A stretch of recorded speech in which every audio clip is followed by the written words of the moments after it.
Carbon monoxide basically गाड़ी के exhaust में वो गैस प्रोड्यूस होती है। जब आप गाड़ी चलाते हैं तो एग्जॉस्ट से जो पॉइजनस गैसेस निकलती हैं जो आम एटमॉस्फेयर में चली जाती हैं, आप तक नहीं पहुंचती। कार्बन मोनोऑक्साइड की सबसे डेंजरस बात यह है कि कोई उसके अंदर कोई कलर नहीं है, कोई उसका वो नहीं है, स्मेल नहीं है। पाकिस्तान में भी अगर आपको याद हो, सुई गैस की भी असल में कोई स्मेल नहीं, बट उसके साथ स्मेल मिक्स की जाती है। उस केस में ये हुआ कि गाड़ियाँ जब बर्फ में फंसी हुई थी तो जो उनका एग्जॉस्ट है वो वहाँ पे चोक हो गया और वो बजाय इसके गैस बाहर जाने के वो गाड़ी के अंदर आना शुरू हो गई। और ये इतनी साइलेंट किलर गैस है कि आपको ना तो कोई तकलीफ होती है सर। अनफॉर्चुनेटली और फॉर्चुनेटली कह लें कि हम लोग ऐसी कौम है कि हम हर 3 दिन के लिए एक नया टॉपिक होता है। हम सबको इससे एक पॉजिटिव लेसन देखना चाहिए कि जो जाने चलेगी वो तो वापस नहीं आ सकती। बिस्मिल्लाहिर्रहमानिर्रहीम, अस्सलाम वालेकुम। शुरू रब के नाम से जिसके सब नाम अच्छे नाम हैं और जिससे किसी भी नाम के बगैर पुकारा जा सकता है, याद किया जा सकता है, महसूस किया जा सकता है। आप देख रहे हैं कैपिटल टीवी, कैपिटल स्पेशल के साथ मैं आपका मेजबान सफदर अली हूं और चेयरमैन पाक व्हील्स सुनील मन साहब आज हमारे साथ मौजूद हैं। हम इनसे जानेंगे कि मरी में जो होने वाला वाकया था, अमूमी तौर पर यह बात कही जा रही है कि गाड़ियों में कार्बन मोनोऑक्साइड पैदा हो गई थी और उसकी वजह से वो ऐसी जहर अंगेज आप कह लीजिए गैस है जो कि आहिस्ता आहिस्ता आपके खून में हलूल होती जाती है और आपको इल्म नहीं होता और आप मौत के करीब चले जाते हैं या खुदा न खास्ता आपकी वफात भी हो जाती है। तो आज हम इनसे जानेंगे कि ऐसे सफ़र के लिए हमें क्या तैयारी करनी चाहिए, कौन सी गाड़ी लेकर जानी चाहिए इतने लंबे सफ़र के लिए, और ये कार्बन मोनोऑक्साइड होती कैसे पैदा है, अगर ये पैदा होती है तो फिर इस पर पहले क्यों नहीं काम किया जा सका। आपका बहुत शुक्रिया सुनील साहब, बड़ी मेहरबानी। सवाल पहला तो आपके सामने मैं थ्रो कर चुका हूँ कि कार्बन मोनोऑक्साइड पैदा होने से ये बात कही जा रही है कि ये हलाकतें हुई हैं, बात हुई है, क्या वाकयातन ऐसा है? एक्सपर्ट ओपिनियन क्या कहती है आप? सर तो इस बारे में कोई फाइनल वर्डिक्ट तो नहीं दे सकते, कयास राई है और उसमें प्रोबेबल ऑप्शंस हैं कि क्या क्या हो सकता है। एक तो सिंपल, आप सबसे पहले लॉजिक इंसान को ही समझ आती है कि इंसान सर्दी में गया और सर्दी की शिद्दत से उसकी वफात हो गई, बट वो हाइपोथर्मिया भी जिसको बोलते हैं, वो मेरा ख्याल है ह्यूमन बॉडी जो है वो -4 -5 को एटलीस्ट 40-48 घंटे बर्दाश्त कर सकती है, तो वो रूल आउट हो जाता है। उसके बाद आपने देखा होगा पुराने ज़माने में हम अक्सर देखते थे कि अक्सर घरों में अगर आप हीटर चला के सो गए तो ऑक्सीजन कम हो गई कमरे में, उससे डेथ हो गई। ये भी हो सकता है कि आप गाड़ी में 4 या 5 लोग हैं और बाहर आपने बिल्कुल हवा बंद की हुई थी तो ऑक्सीजन खत्म हो गया, इससे आप कार्बन डाइऑक्साइड छोड़ रहे हैं। जो तीसरा मोस्ट प्रॉबल रीज़न जो कह रहे हैं कार्बन मोनोऑक्साइड वाला, वो इस तरह से है कि यूएस में बहुत ज़्यादा बर्फ़ पड़ती है, कनाडा में भी पड़ती है, वहाँ पे ये काफ़ी हर साल होते हैं। इनफैक्ट मैं कल ही पढ़ रहा था कि अभी वहाँ पे भी 20-25 लोगों की डेथ हुई है पिछले हफ्ते ही। तो वो करते ही हैं कि जो उनके घर ज़्यादातर लकड़ियों के बने होते हैं और बर्फ़बारी हो रही है तो वो गाड़ी में बैठ के गैराज बंद किया और उसके अंदर वो हीटर अगर ऑन कर लिया तो फिर उससे होता ही है कि गाड़ी के जो अंदर कार्बन मोनोऑक्साइड बेसिकली गाड़ी के एग्जॉस्ट में वो गैस प्रोड्यूस होती है। जब आप गाड़ी चलाते हैं तो एग्जॉस्ट से जो पॉइजनस गैसेस निकलती हैं जो आम एटमॉस्फेयर में चली जाती हैं, आप तक नहीं पहुंचती। जब गैराज बंद होता है और गाड़ी के एसी में कोई पाइप लीकेज हो या कोई माइल फंक्शन हो जिसकी वजह से वही गैस गाड़ी के अंदर जब रीसर्कुलेट होती है तो आहिस्ता आहिस्ता आपके अंदर आ जाती है गाड़ी में, और वहाँ पे हर साल इस तरह की बात होती हैं। कार्बन मोनोऑक्साइड की सबसे डेंजरस बात यह है कि कोई उसके अंदर कोई कलर नहीं है, कोई उसका वो नहीं है, स्मेल नहीं है। सो मैं और आप अगर इस कमरे में बैठे और भी कार्बन मोनोऑक्साइड आएगी तो हमें फील नहीं होगा।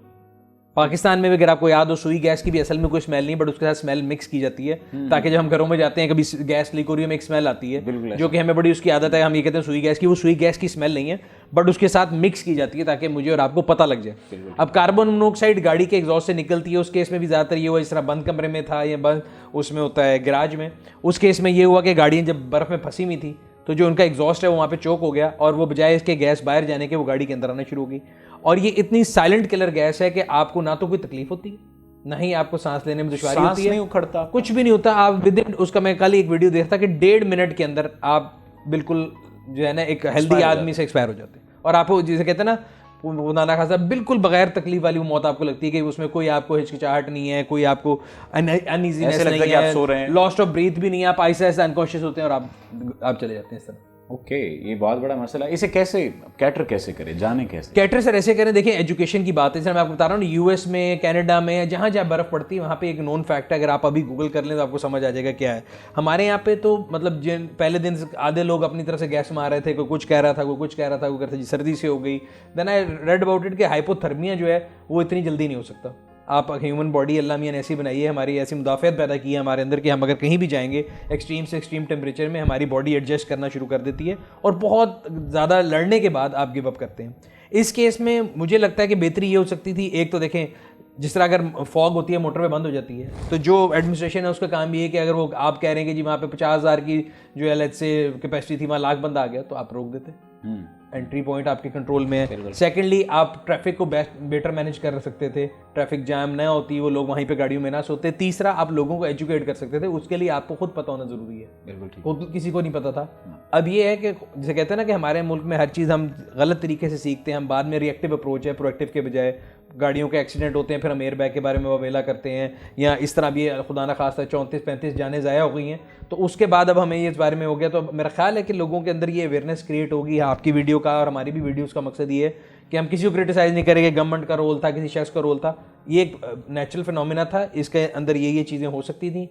नेग्लिजेंस थी, हमें भी नहीं पता था, जो लोग जा रहे थे उनको भी ऑब्वियसली अगर पता होता तो वो ये ना करते, क्योंकि जब इंसान उस कंडीशन में होता है ना, अगर मैं खुद भी एक दफ़ा ऐसी कंडीशन में रह चुका हूँ, तो आपका पहला जो गट फील होती है ना, आप कहते हैं यार आपके सर पे छत है ना गाड़ी की, तो हम छत में तो बैठे हैं, तो हम गाड़ी में बैठे रहते हैं, बाहर जाएंगे तो मर जाएंगे, जबकि एग्जैक्टली रिवर्स ट्रू होता है। आप अंदर रहते हैं तो यकीनी है, आप अगर आपने हीटर चलाया है या कोई बाहर से इस तरह की गैस आ रही है तो यकीनी मौत है। बाहर जाएंगे तो आपकी बॉडी उस टेम्परेचर से लड़ सकती है, आप वॉक करके किसी और डिस्टेंस पे जा सकते हैं, कहीं आग जली होगी, कहीं कोई बैठक लगी होगी, कहीं भी आप बच सकते हैं। बट उस टाइम पे इंसान के जो दिमाग है ना, वो लेसर इविल जो चूज कर रहा होता है, वो कहता है ये जो छत के नीचे बैठो मैं ठीक हूँ। अच्छा, हमने ये देखा कि गाड़ियाँ फिसल रही थी, लंबी कितारें तो थी लेकिन गाड़ी फिसलती है और फिसलते हुए अगली गाड़ी को हिट करती है और फिर ये सिलसिला चलता गया। कितना प्रेशर होना चाहिए हवा का टायरों में कि कंट्रोल हो सके, और जो जंजीर का इस्तेमाल किया जाता है क्या वो इतना कारगर है कि ऐसे हादसा से बचा जा सके, रोका जा सके? ये बड़ा आपका अच्छा सवाल है। इसमें सबसे इंपॉर्टेंट चीज़ ये कि जब ये एक्सीडेंट्स आने हुए इससे 3-4 दिन पहले सोशल मीडिया पे आपको वीडियोस नजर आई होंगी, गाड़ियाँ स्लिप हो रही हैं ये वो। सो अगेन जो लोग वहाँ पे जाते हैं, मैं तो पहली बात ये कहता हूँ कि जब आप जा रहे हैं तो आपको पता होना चाहिए कि आपकी सवारी कितनी कैपेबिलिटी वाली है और आपकी ड्राइविंग एबिलिटी कितनी है। अब अगर मुझे सहरा में गाड़ी चलानी नहीं आती और मैं आज सहरा में जाऊं और फंस जाऊं और मैं कहूं जी मैं बहुत बड़ा माहिर हूं और मेरे पास बड़ी अच्छी मशीन है, तो मैं वहाँ फंस जाऊंगा, तो शायद सैंड स्टॉर्म आए, मैं उसके अंदर हूँ, किसी को पता भी नहीं चले। इसी तरह अगर मैं बर्फ़ पे गाड़ी चला रहा हूँ तो क्या मेरे पास ये कैपेबिलिटी है कि मैं पहले बर्फ़ पे गाड़ी चला चुका हूँ, या मुझे पता है कि बर्फ़ पे गाड़ी स्लिप होगी तो मुझे उसको काउंटर स्टीयर कैसे करना है, मेरे पास क्या क्या एहतियाती तदाबीर हैं। जंजीर के बारे में अगर मुझे पता ही नहीं, मैंने सिर्फ सुना, तो मुझे क्या पता वो जंजीर कैसे चढ़नी है, उसे लगाना उसको अप्लाई कैसे करना है और उसके बेसिक प्रिंसिपल क्या है। सो बेसिक प्रिंसिपल जंजीर का हो या हवा कम करने का मकसद ये होता है कि जब आप बर्फ पे जा रहे होते हैं और एक स्लिपरी सर्विस है, तो आप फ्रिक्शन पैदा करना चाहते हैं। आप हवा कम करेंगे, उससे भी फ्रिक्शन पैदा होगी, आप जंजीर लगाएंगे, उससे भी फ्रिक्शन पैदा होगी, लोग प्लास्टिक स्ट्रिप्स लगाते हैं, उससे भी फ्रिक्शन पैदा होती है। तो ये तमाम चीज़ें बेसिकली आप समझ लें कि जुगाड़ है। ठीक है। आइडली तो आपके पास स्नो टायर्स भी होते हैं बाहर, जो यहाँ पे ज़्यादा बर्फ वाले इलाके में वहाँ पे टायर्स ऐसे बने होते हैं जो स्नो पे चलने के लिए हैं। आप जापान से पाकिस्तान में गाड़ियाँ आती हैं अक्सर, तो अगर आप कभी देखें उनमें स्नो टायर लगे होते हैं। इस तरह कनाडा, यूएस, जहाँ जहाँ बर्फ ज़्यादा पड़ती है, बिकॉज वहाँ तो साल 8 महीने बर्फ पड़ती है और उनकी ज़िंदगी चलती है। हमारा रिवर्स है, हमारे 1 महीना 15-20 दिन की होती है और उसके बाद ख़त्म हो जाती है, तो वो बड़ी ज़रूरी है। और तीसरी चीज़, जब आप पे जा रहे हैं, आपको ये देखना है कि आपकी गाड़ी के अंदर लाइट्स उसकी काम करती हैं, आपकी गाड़ी की ब्रेक्स काम करती हैं, आपके टायर ख़राब तो नहीं है, आपकी बैटरी ख़राब तो नहीं है। सबसे इंपॉर्टेंट चीज़ गाड़ी के अंदर हमारे यहाँ पे ना एक चीज़ होती है कूलेंट, जिसको बोलते हैं। मेरा ये अगला क्वेश्चन भी ये था जो हम पहले डिस्कस कर रहे थे कि कूलेंट जो इस्तेमाल किया जाता है उसकी बजाय हम ये देखते हैं कि रेडिएटर में पानी डाल दिया जाता है। जी। अब आप पहले ही माइनस टेम्परेचर पे जा रहे हैं, पानी ने तो जम जाना है। अगर रेडिएटर में पानी जम गया तो गाड़ी आपकी स्टार्ट नहीं होगी, तो उसका क्या तरीका? उसका तरीका बेसिकली ये कि आइडली कूलेंट का वर्ड जो है ना, लोग उसको मिसकंसेप्शन लेते हैं कि जी कूलेंट शायद ठंडा करने के लिए। कूलेंट वर्ड का मतलब ये है कि वो आपकी गाड़ी के, अगर आप यहाँ पर लोग करते हैं ये पानी निकाल के, कूलेंट निकाल के, क्योंकि कूलेंट महंगा होता है तो पानी डाल दें। उसके 3 काम है। एक तो वो आपके रेडिएटर को रस्ट से बचाता है, वो रस्ट फ्री होता है। दूसरा वो एम्बिएंट टेम्परेचर, यानी जो आपका बाहर का टेम्परेचर है उससे +-4 या 5 डिग्री की कैपेबिलिटी रखता है। सो अगर आप गर्मियों में 40 डिग्री बाहर चल रहा है और आप उसमें पानी डाल रहे हैं तो पानी बड़ी जल्दी गर्म हो जाता है, गाड़ी जल्दी गर्म होगी। अगर आप कूलेंट रखेंगे तो वो उसको 5 से 7 डिग्री नीचे रखेगा।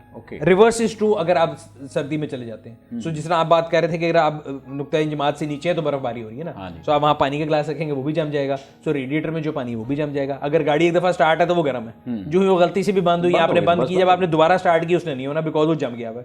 अगर उसके अंदर कूलेंट होगा तो वो उसको जमने नहीं देगा, बिकॉज वो मैंने आपको बताया प्लस-माइनस दोनों में ट्रू है। हमने ये बात देखी है कि ये तासुर पाया जाता है कि बड़ी गाड़ी अगर हम लेकर जाते हैं, यानी 1000 सीसी से ऊपर की गाड़ी, 1300 सीसी, 1500 सीसी, 1800 सीसी गाड़ी हम लेकर जाते हैं, तो उस कंडीशन का वो मुकाबला कर सकती है या कर लेती है। क्या ये बात वाकई ठीक है? क्योंकि हमने देखा है कि बड़ी गाड़ियां भी हैं जो बंद हुई हैं तो वो फिर नहीं चली। नहीं, मेरा नहीं ख्याल। आई थिंक इस तरह की कोई चीज़ नहीं है। एक मिसकंसेप्शन ज़रूर है। 2 चीज़ों पर डिपेंड करता है, एक तो ड्राइवर और दूसरा आपकी जो मशीन है उसके ऊपर उसका अबूर कैसा है। अगेन अगर आज आप एक बड़ी सी बस पकड़ा दें हीनो की और कहें जी वहाँ लेके जाओ, बड़ी पावरफुल हो, मैं तो पहले मोड़ पे खाई पे गिरा दूंगा, बिकॉज मैंने वो कभी चलाई नहीं है, मुझे उसका पता नहीं। वो एज अपोज टू वो गाड़ी जो मैं खुद चलाता रहा हूँ, मुझे उसके ऊपर कमांड है, मुझे पता है कि मैं इसको चला रहा हूँ, बेशक वो ऑल्टो क्यों ना हो, मैं उसको वहाँ पे बेहतर चला सकता हूँ। सो ये डिपेंड करता है कि जो बंदा वहाँ पे जा रहा है उसको गाड़ी पे गिरफ्त कितनी है। बाकी यस, जो 2x2 गाड़ियाँ हैं या 2x4 गाड़ियाँ हैं उनके लिए ज़रा मुश्किल है। जो 4x4 गाड़ियाँ हैं वो उनके लिए ईजी है। एक और मिसकंसेप्शन हमारे यहाँ पे है कि शायद जीप ही 4x4 होती है, ऐसा नहीं है।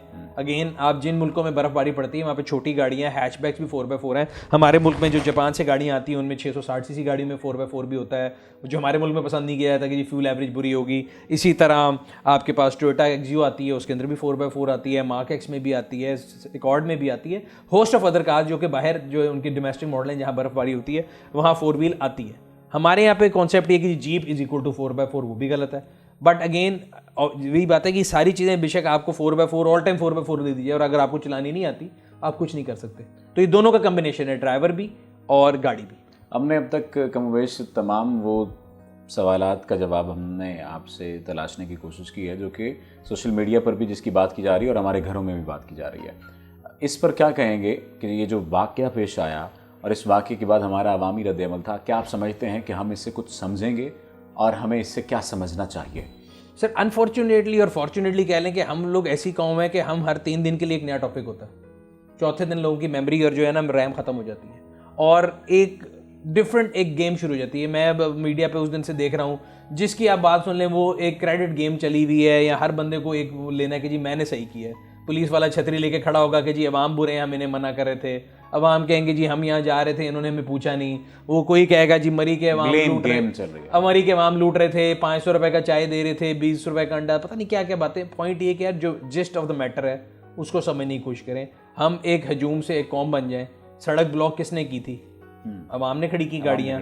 अवाम को फैसिलिटेट किसने करना था? गवर्नमेंट ने करना था। अगर वो पुलिस उस टाइम मौके पे होती तो ना तो ट्रैफिक जैम होती, अगर अवाम जिम्मेदारी का मामला करते तो वो ना होती, और अगर लोगों को एजुकेट किया गया था तो उनकी बात ना होती। तो in all honesty I think we should be honest enough, हम माने कि हमारी गलती क्या है। मुझे इसके कि मैं बोलूँ जी अदारे की गलती है, अदारे बोले कि जी बंदे की गलती है, बंदा बोले कि जी सड़क की गलती है। हम सबको इससे एक पॉजिटिव लेसन देखना चाहिए कि जो जाने चलेगी वो तो वापस नहीं आ सकती। आइंदा के लिए हम ऐसा करेक्टिव और जिसे कहते हैं ना मैयर लें कि जिससे पता लगे। जैसे एक जोक था एक ज़माने में, कोई भी चीज़ होती है डबल सवारी पे पाबंदी लगा दो। तो अभी बड़ा अजीब सा रिएक्शन था कि जी मरीज में जाने पे पाबंदी लगी, इमरजेंसी लगी। भाई इमरजेंसी तो बाहर से आने वालों को लगेगी, जो अंदर फंसे हैं उनकी हेल्प कैसे होगी, उनको एजुकेट कैसे करेंगे? आपको खुद नहीं पता, आपकी जो पुलिस है या जितने इदारे हैं उनमें से किसी को ट्रेनिंग नहीं है। मैं गारंटी लिख के दे सकता हूँ 90% को कार्बन मोनोऑक्साइड का भी नहीं पता होगा, ना उनको ये पता होगा कि पॉइजनिंग है क्या। तो बाद में हर बंदे ने जाके गूगल किया और निकाला और उसके बाद कहा कि वो कर सकते हैं ना जिनको गूगल का पता है। फिर उन्होंने अपने पेजेस पे लिखा, मैंने देखा कि ट्रैफिक पुलिस के पेज पे लिखा हुआ है कि जी आप मरी ना आए और आते हुए ये कर लें और हीटर ना चलाएं। तो ये सारी चीज़ें अगर पहले कर लें, पहली बारी तो बर्फ नहीं पड़ी और पहली बारी ट्रैफिक ब्लॉक नहीं। बिल्कुल ऐसा है। ये वाक़यातन ऐसा है कि पहली मरतबा बर्फबारी नहीं हुई, पहले भी बर्फबारी होती रही है और मशीनरी भी गवर्नमेंट ने कहीं ना कहीं सुना था कि खरीद रखी। हाँ, ये मौजूद है, मशीनरी मौजूद है। लेकिन सवाल ये पैदा होता है कि अब ये तमाम वाक़या हो चुका, बिल्ली के गले में घंटी बांधेगा कौन? इस्लाहात कौन लाएगा? बेहतरी कौन लाएगा? खैर, ये तमाम तर बातें जो कि सुनील मंद साहब की ज़ुबानी आपने सुनी, उम्मीद है कि आप इससे फ़ायदा उठाएंगे, इनको समझेंगे और कोशिश कीजिए कि आप हिफाजती तदाबीर को खुद अपनाएं और अपनी ज़िम्मेदारी खुद कबूल करें। बुनियादी तौर पर ये हमारा अपना ज़ाती फ़र्ज़ है कि हम अपनी जान की खुद हिफाजत करें और इसके लिए जितने भी तरीक़ाकार हैं, जितनी भी एहतियाती तदाबीर हैं, उन पर हम खुद अमल करें। अपने मेज़बान को दीजिए इजाज़त। अल्लाह के बाद।